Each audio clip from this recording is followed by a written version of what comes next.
দক্ষিণ জেলার বীরচন্দ্র মনুতে অবস্থিত সেন্টার অব এক্সিলেন্স ও ভেজিটেবলস পরিদর্শন করেন কৃষি দপ্তরের মন্ত্রী রতনলাল নাথ। সাথে উপস্থিত ছিলেন বিধায়ক প্রমথ রিয়াং সহ অন্যান্য সরকারি আধিকারিকরা।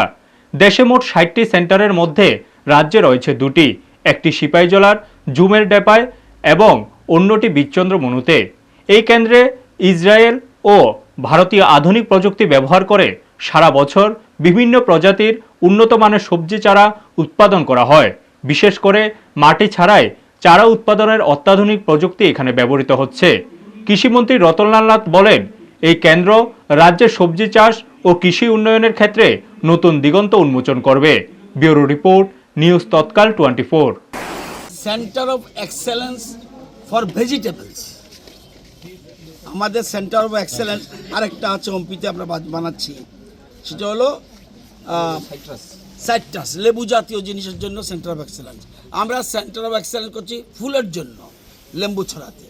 আমরা সেন্টার অফ এক্সেলেন্স করছি মোহনপুরে, শুধু ফুলের জন্য। তো এরকম আমরা অনেকগুলি সেন্টার অফ এক্সেলেন্স করছি, যাতে আগামী দিনে আমাদের যা শর্টেজ আছে ফুলের এবং সবজির, এগুলি সব আধুনিক নিউ টেকনোলজি। আমি যে বারবার বলি, যতদিন না পর্যন্ত আমরা নিউ টেকনোলজি গ্রহণ করতে না পারছি, ততদিন পর্যন্ত আমরা এক ত্রিপুরা শ্রেষ্ঠ ত্রিপুরার যে স্বপ্ন এবং ভারতবর্ষের এক ভারতবর্ষের শ্রেষ্ঠ ভারত, এটা হবে না। তো এইটা দিয়ে প্রমাণিত হলো।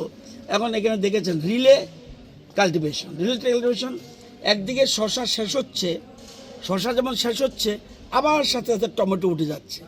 এখানে এই এলাকার অনেক লোককে আমরা টেম্পোরারি এখানে কাজে লাগিয়েছি, তারাও ওখানে এক্সপার্ট হয়ে। আপনারা দেখছেন নিউজ তৎকাল 24।